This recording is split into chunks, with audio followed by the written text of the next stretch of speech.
E aí vamos nós para a parte 2, são 3 partes dessa aula em que estamos falando a respeito de circunferências e arcos. Essa parte 2 nós vamos estudar alguns resultados, proposições, teoremas, corolários a respeito dos ângulos envolvidos com arcos, tá bom? Então vamos para a proposição de número 36 do nosso curso, que diz o seguinte: se você tem AB e BC, dois arcos consecutivos de uma mesma circunferência, vejam só, quando eu falo de AB arco, eu estou aqui pensando no arco AB, e BC é um arco consecutivo. Consecutivo significa assim, olha, ele continua aqui, ele está do lado, grudadinho, compartilhando apenas o mesmo ponto B. Vejam que são dois arcos. Aqui eu não fiz circunferência, mas é importante notar que todo arco faz parte de uma circunferência. Aqui não vai ficar bom o meu desenho, porque fica bom o desenho só quando a gente faz a circunferência primeiro, né? Mas lembre-se que arcos, eles são figuras por si só, são só as curvinhas, mas sempre estão dentro de uma circunferência. Então, nós pegamos dois arcos AB e BC que são consecutivos, estão grudadinhos ali por um ponto B. Um começa em A tá para cá, outro em C para lá. Bom, aí, numa situação como essa, em que os dois arcos são consecutivos, nós podemos afirmar com tranquilidade o seguinte: qual que é a medida do arco AC? Será que é somar a medida desse com esse? Sim, é o que está dito na proposição 36. Para somar a medida do arco AC é a medida do arco AB mais a medida do arco BC. Como é que nós demonstramos isso? Simples, simples, simples. A gente pode pensar nos ângulos centrais, nos ângulos centrais desses arcos, seja P o centro da circunferência. A gente costuma denotar por C, né? Mas aqui vamos denotar por P, o centro da circunferência, por conta que o C já está sendo usado, né? E aí, ao fazer isso, nós podemos pensar no ângulo central aqui, que eu posso chamar de alfa, posso pensar no ângulo central aqui, que eu vou chamar de beta, né? Segue do axioma da adição de ângulos que, se eu medir do A até o C, que é a medida do arco, olha só, a medida do arco A até C, como é que nós definimos medida do arco AC? Nós definimos como sendo a medida do seu ângulo central. Portanto, é a medida do ângulo APC que está aqui. Mas acontece que, por conta desse axioma da adição de ângulos, nós sabemos que se nós temos um ângulo formado por dois que são consecutivos, então nós podemos somar a medida dos dois. Então, a medida do ângulo APC é alfa mais beta, tá certo? Se eu quiser a medida deste ângulo todo, é só somar o alfa com beta. Acontece, então, que aqui é alfa, aqui é beta, aqui é alfa mais beta, mas acontece o seguinte: o alfa é a medida do ângulo central do arco AB. O beta é a medida do ângulo central do arco BC. Portanto, o alfa é a medida... Bom, primeiro, vamos só lembrar aqui. A medida do ângulo APC é a medida do AC, né? E a medida do alfa, e o alfa e o beta. O alfa, ele é a medida do arco AB, enquanto o beta é a medida do arco BC. Moral da história: medida de AC, medida de AB mais medida de BC. Claro, igual os ângulos que a gente faz. Tudo bem? Pela propriedade dos ângulos, nós tiramos a propriedade das medidas dos arcos. Lembra, são duas coisas diferentes. Ângulo, arco. Medida do arco é a medida do ângulo. Ok, aí tudo bem. Tá bom? Vamos aí então para uma definição extremamente importante que vai desembocar em alguns resultados fundamentais da teoria de arcos. Fundamentais. A gente vai ver daqui a pouco o teorema 9. Teorema 9, um dos mais importantes teoremas deste curso de Geometria 1, sem dúvida alguma. Vamos lá, vamos pegar uma circunferência de centro C e raio R, né? E nessa circunferência nós vamos marcar um arco AB. Então tem lá nossa circunferência de centro C e raio R, e nós vamos marcar aqui um arco AB em qualquer lugar. Só para variar um pouquinho, agora eu vou colocar aqui o arco AB, só para você desvencilhar daquela ideia de que ele sempre está sempre do lado direito, não tem nada disso. Então nós temos um arco AB que pode ser um arco menor, como eu fiz aqui, mas podia ser um arco maior também, tanto faz. Aqui eu peguei o arco menor para a gente enxergar melhor também. Vamos pegar P, um ponto na circunferência, ou seja, na casquinha, que não esteja no arco. Vou pegar um ponto P que não está no arco. Então, se ele não está no arco, então ele não está na parte vermelha, mas está no arco de fora. Então, vou pegar um ponto P aqui. Ok? Qualquer. Podia ser aqui, podia ser aqui, podia ser aqui, aqui, aqui, aqui, pertinho do A, pertinho do B, em qualquer lugar fora do arco, mas na circunferência. Em qualquer lugar eu posso pegar um ponto P. E aí vocês podem observar que eu faço um ângulo APB. Esse ângulo APB aqui, que eu vou chamar, só para entrar na mesma notação ali de beta, esse ângulo beta é o que nós chamamos de um ângulo inscrito na circunferência. Vejam só, o que é um ângulo inscrito em uma circunferência? É um ângulo que tem, primeiro, ele tem vértice na circunferência e ele tem dois pontos, um em cada semirreta, e esses dois pontos estão na circunferência. Então, observe, o que é ângulo inscrito de uma circunferência? Dado um arco AB, por exemplo, nós pegamos um ponto P fora desse arco, mas na circunferência, não é no círculo, eu não peguei dentro, eu peguei na circunferência, na casquinha. Na casquinha. E aí, ao fazer isso, este ângulo formado aqui com extremos no arco e vértice num ponto fora do arco, mas na circunferência nós chamamos de ângulo inscrito à circunferência. E claro, como esse ângulo ele está preenchendo o espaço do arco AB, nós podemos tranquilamente falar que este ângulo beta ele enxerga o arco AB, mas ele enxerga enquanto ângulo inscrito. Então, quero que você fique atento, porque agora nós temos dois tipos de ângulos diferentes. Dado um arco AB, como este vermelho que está aqui no seu slide, você pode definir o ângulo que tem vértice no centro. O ângulo que tem vértice no centro, no caso aqui é o alfa, nós definimos na primeira parte desta aula, que se chama ângulo central.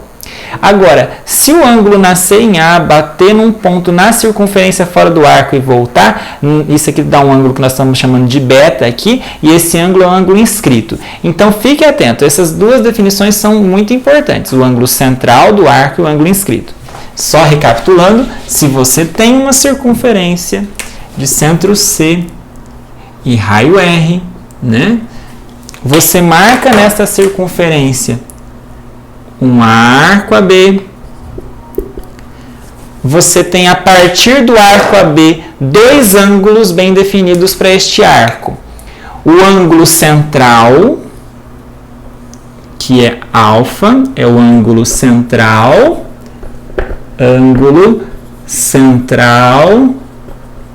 de AB, do arco AB, e você tem também outros no plural. Para cada ponto que eu pegar apaga o raio aqui, senão vai ficar confuso. Para qualquer ponto que eu pegar na circunferência, um ponto que esteja fora do arco AB, eu posso fazer um ângulo. Este ângulo é o que eu estou chamando de beta. Esse ângulo ele se chama ângulo inscrito de AB no ponto P. Ok? É claro que, de novo, se eu pegar um ponto P aqui do lado de cá, aqui está o meu ângulo inscrito. Se eu pegar um ponto P aqui em cima, aqui está o meu ângulo inscrito. Passando pelo centro ou não, tanto faz. Enfim, ângulo inscrito, ele sai dos extremos, sai e chega, né, nos extremos do arco, mas ele bate lá na circunferência em algum lugar fora do arco e volta. Atenção para essas duas notações. Então, você pode perceber, só chamando a atenção de novo nesse slide, que existe uma infinidade, existem infinitos ângulos inscritos enxergando o mesmo arco. A gente fala enxerga mesmo, né? Esse ângulo beta 1 aqui, ele enxerga o arco AB, porque ele tem um extremo no A, bate num ponto da circunferência, fora do arco e volta no outro extremo do arco. Bem como o ângulo beta 2, que bate no ponto P2 na circunferência, o beta 3, que está aqui batendo no ponto P3, o beta 4, que está aqui mais pertinho do B. Mas todos esses quatro ângulos aqui são todos ângulos inscritos, certo? São todos ângulos inscritos enxergando o mesmo arco AB. Ângulo central nós só temos um para cada arco. para cada arco, seja ele menor ou maior. Mais ângulo inscrito, nós temos infinitos. O Teorema 9, magicamente, vai nos dar uma relação entre as medidas do ângulo central e a medida do ângulo inscrito de um arco. Lembrando, a medida do ângulo central é a medida do arco. Se eu falar que o arco mede 30 graus, é porque o seu ângulo central mede 30. Mas os ângulos inscritos, será que eu consigo tirar uma relação sobre eles? E sim. O que o Teorema 9 vai dizer é extremamente importante. Se você tiver uma circunferência de centro C e raio R, e nela você marcar um arco AB, vou fazer aqui enquanto eu leio com vocês, e você tem lá uma circunferência de centro C e raio R, não vou marcar o raio aqui que não vai fazer diferença. E você tem aqui um arco AB, ok? Então AB é um arco. Você tem dois ângulos bem definidos aqui, dois não, infinitos, mas assim, dois nomes diferentes. Este aqui é o central. Mas você pode pegar um ponto P fora do arco e definir aqui um beta. Esse beta é o que nós chamamos de ângulo inscrito, ok? O que esse Teorema 9 está nos dizendo é que olha a palavra aqui, qualquer ângulo inscrito que enxerga o arco AB mede metade da medida do arco, ou seja, mede metade do seu ângulo central. Portanto, se eu tenho um ângulo central alfa, eu já sei que o ângulo de lá, o beta, ele é metade do alfa. Isso aqui é um resultado extremamente importante. Qualquer ângulo inscrito enxergando um arco AB mede metade da sua medida, ou seja, metade da medida do seu ângulo central. Olha para a figura aí para esclarecer. Olha só, o arco AB, aqui o ângulo central alfa, aqui eu marquei um ponto P fora do arco qualquer, ele tem medida beta, e aí você pode relacionar essas duas medidas. Você pode ver claramente que o alfa é mais aberto do que o beta, né? Então você não vai ficar na dúvida de quem que é metade de quem, né? É claro que o alfa é maior que o beta, então o alfa é metade do beta. O beta é metade do alfa, né? O beta, que é pequenininho, é metade desse aqui. Se dividir ele por 2, você obtém aquele ali. É claro que você pode multiplicar esse 2 aqui, também ler isso como sendo o ângulo central é o dobro do inscrito. Alfa é o dobro de beta, claro, dá na mesma, né, gente? Dá na mesma. Então, dado um arco AB, o ângulo inscrito é metade do seu ângulo central. Ou, dito de outra forma, como está aqui, o ângulo central é o dobro do seu ângulo inscrito, de qualquer ângulo inscrito. Tem um monte de ângulos inscritos, tem infinitos, mas o que está dizendo aqui é que todos medem a metade do alfa. Olha que legal. Todos os ângulos inscritos são infinitos, mas todos eles medem a metade do alfa. Claro isso? Essa demonstração, claro que é a mais importante desta aula de hoje, vamos fazê-la calmamente. Calmamente é jeito de falar, né? Seja C, P, um ponto numa circunferência de centro C e raio R. Eu vou só marcar aqui, pessoal, o raio não vai ser tão importante nesse caso, vou só marcar o centro ali. Eu vou pegar o arco AB, mas eu vou pegar o ponto P fora, claro, um ponto P para a gente fazer o ângulo inscrito, tá bom? E eu vou dar alguns nomes, aqui eu não vou fazer o desenho ainda, vocês vão entender por quê, porque eu vou dividir em alguns casos, tá? Mas em todos esses casos eu vou chamar o ângulo inscrito. Então, se eu tivesse um arco AB aqui, um ponto P aqui, o ângulo inscrito eu vou falar que a medida dele é beta e a medida do ângulo central eu vou chamar de alfa. Lembrando que a medida do ângulo central é também o que nós chamamos de medida do arco, tá? Isso aqui foi definido na primeira parte da aula, é a mesma coisa e nós vamos chamar de alfa. Bom, como eu estava dizendo, a gente tem que mostrar que o alfa é igual a 2 beta, ou seja, que o central é o dobro do inscrito, certo? Vejam que eu peguei um ponto P no centro que simplesmente que não está no arco, ou seja, ele vai estar fora do arco. Então, nós temos que mostrar nessa circunstância que o alfa é igual a 2 beta. Mas a gente vai dividir essa demonstração em 3 casos, por isso que eu não fiz o desenho ainda. Eu vou só fazer por enquanto, deixa eu só fazer aqui um ponto A e um ponto B, e aqui está o arco. Aqui está o arco sobre o qual nós estamos falando. E nós sabemos já, vou até marcar aqui já, que o seu ângulo central nós estamos denotando por alfa.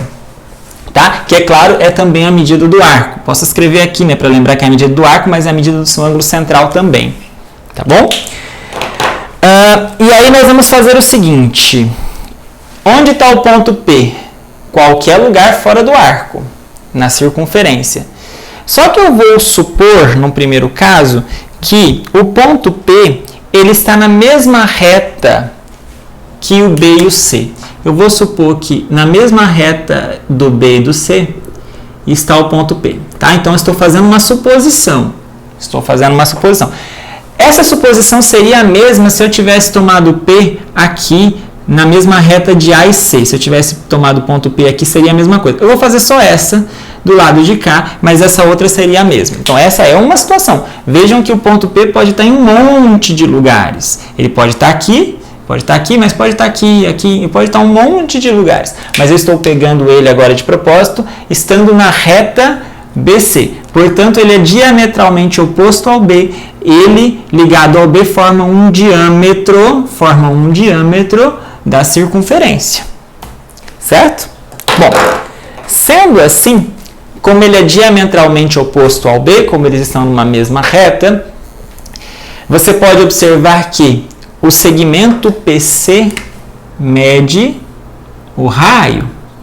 Você pode observar que o segmento CB mede o raio. Bom, não sei se isso é importante, mas é melhor o que está escrito ali é que isso aqui também mede o raio, claro. Do centro até o A mede o raio. Tá? Se isso acontece, então o triângulo APC, esse aqui, não ficou muito bom o jeito que eu desenhei o R, né? Vejam, isso aqui mede R e isso aqui, vou colocar aqui que eu acho que vai ser mais fácil, isso aqui mede R, esse e esse medem R. Então, você pode observar por esse desenho claramente o quê? Que o triângulo APC ele é isósceles, com base AP. Se ele é isósceles com base AP, a gente sabe das propriedades de ângulo isósceles, que se esse ângulo aqui é beta, este também é. Aliás, por que isso aqui é beta? Porque nós estamos chamando assim, né? A medida de APB é beta. Então, se aqui é beta, aqui também é, já que esse triângulo é isósceles, está claro?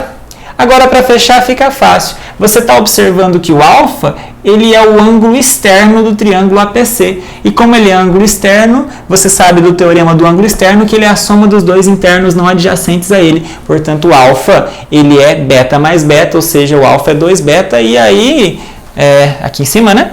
Alfa é igual a 2 beta é exatamente o que nós queríamos demonstrar. Só que eu vou fazer uma outra suposição. Esse foi o caso 1, demonstrado. Vamos para o caso 2.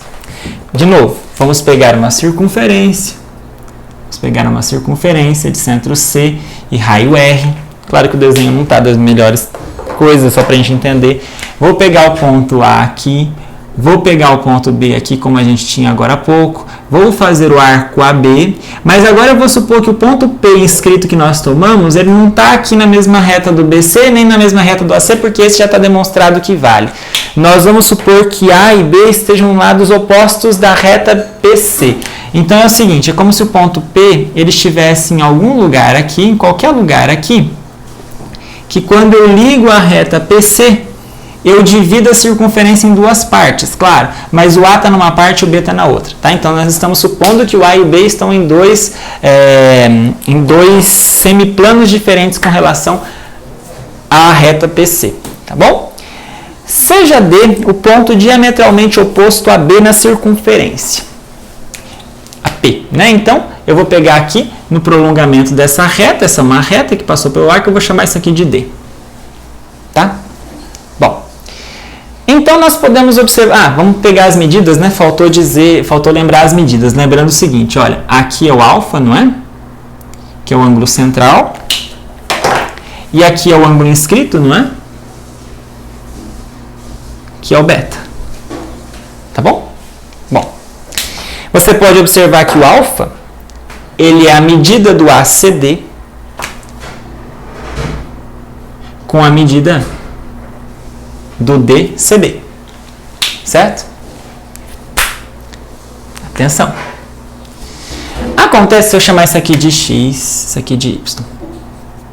Acontece que, olha para a figura de cima, olha para a figura de cima.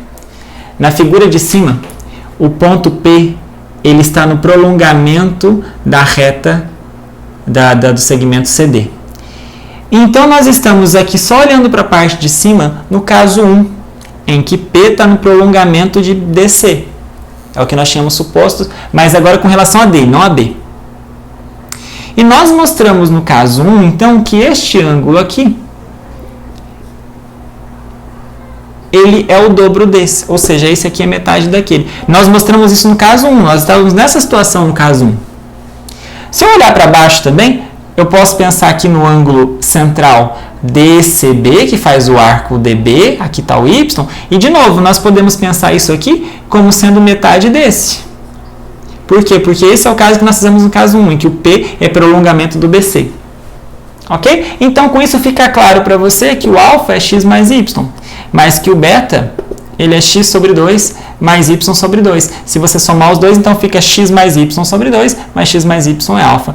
Então, o beta é alfa sobre 2. Tudo está escrito aqui. Então, olha só. ACD mais DCB dá todo o ângulo alfa. Acontece que, pelo caso 1, isso aqui é o dobro disso, do APD. E isso aqui, y, é o dobro desse aqui, do DPB. Então, isso aqui é o dobro de você juntar esses dois, é o dobro do APB. Ou seja, é o dobro do beta. Certo? Só dito um pouco diferente com a mesma linguagem. Então, nós fizemos um segundo caso. Agora, falta um terceiro e último caso. O que nós fizemos? Nós supomos que o P está no prolongamento das semirretas que faz o ângulo central. Depois, nós supomos que não, que ele não está no prolongamento de nenhum, mas que se você ligar ele até o centro, fica um extremo do arco de um lado e um extremo do outro. Mas o que está faltando? Está faltando supor que, ao ligar o P ao centro, os dois pontos fiquem do mesmo lado do arco. Então, é uma terceira e última situação. Por isso que essa demonstração é um tanto quanto rebuscada, né? Você pode supor agora que você tem um centro, o centro está aqui, a gente vai supor que o ponto P, que é o que nós estamos pensando como sendo o ângulo inscrito, ao ligar a reta P com C, a gente vai ter o arco AB do mesmo lado de PC. Então, vamos supor que essa seja a nossa situação agora. Lembra, no caso anterior, nós tínhamos usado um lado e o B do outro. No primeiro caso, nós tínhamos o B em cima aqui. O B era esse ponto. Então, ele não é que estava um em cima e outro de um dos lados. Agora, nós temos os dois pontos do mesmo lado do PC. Ok? Então, vamos lá. Lembramos as medidas, né? Aqui é o ângulo central. Aqui é o alfa, que é o ângulo central, né? E nós temos também o beta, que é o ângulo inscrito. O beta, que é o ângulo inscrito. Ok? Não sei se esse desenho vai ficar bom aí, mas vamos lá. Observe o seguinte, o alfa, ele é a medida do... deixa eu dar um nome aos bois aqui. Eu esqueci de chamar de D. Eu vou chamar de D esse ponto aqui também, tá, pessoal? Deixa eu fazer uma coisa. Eu vou mudar um pouquinho aqui o desenho, porque senão vai ficar ruim de enxergar. Só um segundo. Eu vou fazer o arco menorzinho, tá? Só para a gente poder fazer o desenho de maneira mais... que fique mais legível, né? Claro que isso não pode mudar a demonstração, né? Não pode mudar em si a demonstração, é só para a gente poder enxergar melhor. A demonstração em si é o que está escrito no slide, né? Aqui é só para a gente enxergar bem a situação. Então aqui está o beta e aqui está o alfa. Claro, agora vai ficar mais fácil de você enxergar uma coisa. Observe que o alfa é a medida do arco, né? Mas você pode perceber então que ele é a medida do AB, do arco AB, menos a medida do BD. Não é? Não, é do AD. Aqui está aqui AD. Tá? Então, o alfa está escrito errado ali. O alfa é a medida do AD menos a medida do BD. Ok? Tá? Então, aqui devia ter um D. Está errado aqui, está escrito errado. Só que pelos casos 1 e 2, vou te chamar a atenção para uma coisa. É difícil de desenhar com muita coisa aqui. Esse aqui, pessoal, X, é o ângulo central do arco BD. Acontece que aqui o ponto P está no prolongamento desta reta. E nós vimos pelo caso 1 que aqui é x sobre 2. Se esse é x, esse aqui, ó, BPD, também enxerga este arco, tá vendo? Ele mede metade desse. Isso aqui vem do caso 1. Isso aqui vem do caso 1. Bom, acontece que, vamos lá, então isso aqui veio do caso 1. Agora, o que vem do caso 2? O que vem do caso 2? Vamos lá, nós temos, vamos seguir aqui. Isso é o dobro, a medida do AB, a medida do AD aqui, ela é o dobro da medida do APD. Do APD. Certo? Olha só. O AD, isso aqui é o ângulo central, a medida do ângulo central é o dobro do APD. Então, é o dobro disso aqui tudo. Ok? Então, isso aqui, olha, vou chamar sua atenção para isso. A medida do ACD é o dobro da medida do APD. É o que está aqui. Tá vendo? Nós sabemos disso por quê? Pelo caso 1 de novo. Já que o P está no prolongamento do D. Pelo caso 1 nós vemos isso. Ok? Então, você pode observar por essa figura o quê? Você pode observar que a medida do ACD, ela é alfa mais x. Enquanto aqui é o dobro da medida do APD, que é beta mais x sobre 2. O dobro de beta mais x sobre 2 dá 2 beta mais 2x sobre 2, que é x. Se você cancelar o x dos dois lados, o que vai acontecer? Alfa igual a 2 beta. Tá claro? É basicamente isso que está escrito aí, só que de um jeito um pouco mais complicado, usando as letras. Aqui é AD, lembrando. Então, esse aqui vai ser o dobro de APD mais o dobro de BPD. Está meio bagunçado isso aqui. Observa o desenho que fica mais fácil. Você vai concluir que isso é o dobro do APB, né? Que é exatamente o dobro de beta. Acho que não ficou bom isso aqui. Teve algum erro aqui nessa descrição e a gente nem sei se usou o caso 2 ou o caso 1. Então, desconsidera esse finalzinho, peço perdão aqui, e só lembra disso. Olha, chama isso aqui de x, chama isso aqui de x sobre 2, esse aqui é o alfa, esse aqui é o beta, e você observa que o x, aqui é x sobre 2 porque aqui é x, já que o P está no prolongamento dessa reta DC, mas da mesma forma você sabe também que tudo isso, o ângulo central ACD é o dobro do APD, também pelo caso 1. Então, olha, esse aqui, o ACD é o dobro deste outro, e aí com isso você substitui. O que é o ACD? É isso, é alfa mais x. O que é isso daqui? É o dobro do quê? Do APD, que é o beta mais x sobre 2, e está aqui. Tá bom? Desculpa, eu dei uma gaguejada no final com relação a essa demonstração, mas é porque acho que o texto não ficou bom nesse finalzinho, tá bom? Enfim, com isso então, nós demonstramos esse resultado importantíssimo. Vejam que esse resultado nos diz que, dado um arco, o ângulo central é o dobro de qualquer ângulo inscrito. Mas o que nós usamos na demonstração, além de 3 construções, 3 casos diferentes? Qual foi os únicos fatos que apareceram ali que relacionaram os ângulos? Primeiro, nós temos verificado que tinha um ângulo isósceles na história, já que os raios davam um ângulo isósceles. Então, o raio nos determinou um ângulo isósceles, foi importante. Aquela propriedade que um triângulo isósceles ele tem 2 ângulos da base iguais, nós usamos isso. E, por fim, o teorema do ângulo externo, que dizia que um ângulo era o dobro, era a soma dos outros dois, dos dois internos não adjacentes a ele. Então, nós usamos as propriedades do triângulo isósceles e também o teorema do ângulo externo. Foi isso, basicamente, que resume as propriedades que nós precisamos no teorema anterior. O resto é construção, é o desenho, é as considerações, os 3 casos que nós tínhamos. Tá bom?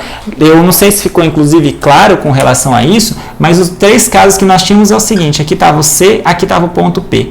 Os 3 casos que nós tínhamos, o primeiro caso foi o seguinte: foi supor que um dos extremos estava sobre a reta PC e o outro não. Então, esse foi o primeiro caso. No caso, eu supus o B, não o C. Né? Mas tanto faz. O segundo caso foi supor que um estava de um lado, o outro estava do outro. E o terceiro caso foi supor que os dois estavam do mesmo lado. Então, foram esses os 3 casos que nós fizemos. Tá bom? Espero que tenham dado para compreender essa demonstração, apesar que, claro, a demonstração em si não devo cobrar de vocês, mas o resultado É muito importante e é bom ver essas demonstrações, né?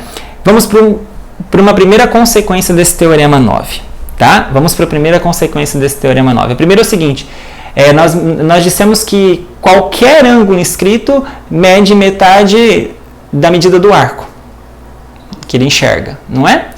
Então quer dizer que todos os ângulos inscritos que enxergam o mesmo arco têm a mesma medida? Sim, de fato. Se você tiver um arco AB, aqui um ponto P e aqui um ponto Q fora do arco, ou seja, você tem um ângulo inscrito APB e aqui você tem um ângulo inscrito AQB.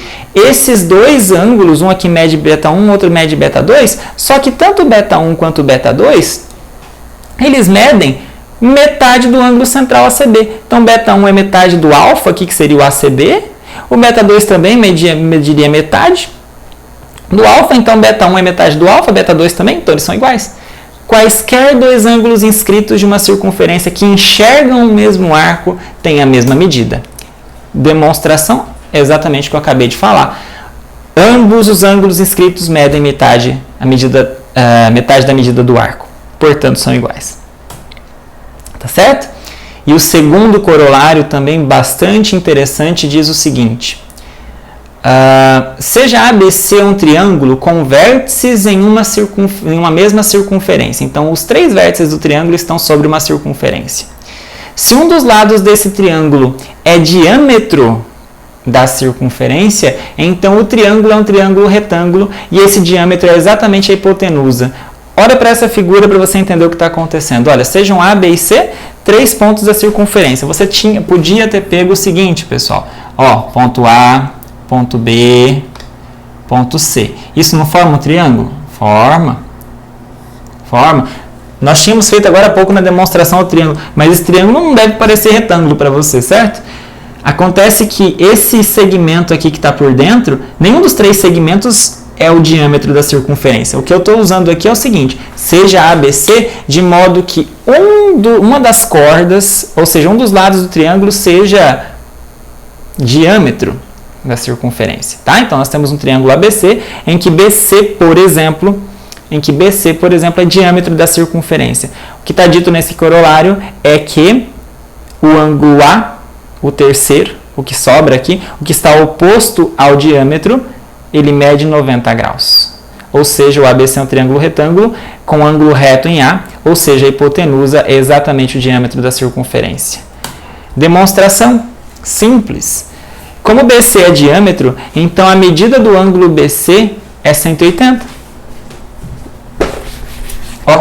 Olha só. Qual que é a nossa situação? Nós temos um ângulo central, vou chamar de O. Desculpa, vou ter que chamar de O como está ali. E vou pegar aqui o nosso desenho, como é que é? Nós temos um ponto B, nós temos um C, e aí passa pelo centro. E aí eu peguei um ponto A aqui, eles formam um triângulo. O que eu estou dizendo para vocês é que esse ângulo é 90 graus, portanto o triângulo é retângulo. Sim. Olha só. Nós sabemos que BC é diâmetro. Se BC é diâmetro, isso aqui mede 180 graus. Esse é o ângulo central do arco BC aqui, que é uma semicircunferência. Acontece que esse ABC aqui, que eu vou chamar de X, ele é o ângulo inscrito que enxerga esse arco. E pelo Teorema 9, X então deve ser metade do ângulo central, metade da medida do arco, portanto metade de 180, que é 90 graus, e isso demonstra o corolário. Entendeu? Então até posso fazer umas situações bem hilárias aqui, né? Eu posso pensar o seguinte: olha, se eu tenho uma circunferência de centro C, centro O, aqui eu marco 2 pontos, B e C, e pego o diâmetro. Então B e C são diametralmente opostos, então BC é diâmetro nessa figura. Então você lembra do seguinte: em qualquer lugar que eu pegar um ponto aqui, nessa circunferência, em qualquer lugar que eu pegar um ponto aqui, tipo aqui, e chamar de A, este triângulo é retângulo. Se eu tivesse pego A mais para cá, este triângulo é retângulo. Se eu tivesse pego A mais para cá, este triângulo é retângulo. Se eu tivesse pego A aqui, este triângulo aqui é retângulo. Entendeu? Se você tem o diâmetro numa circunferência e você pega um P fora e você cria um triângulo com os 3 vértices na circunferência, esse triângulo é retângulo, o diâmetro é exatamente a hipotenusa. Legal, né? Com isso, nós terminamos a segunda parte da aula e logo nós voltamos para a terceira e última, para alguns exercicinhos aí sobre essa teoria desenvolvida. Até já!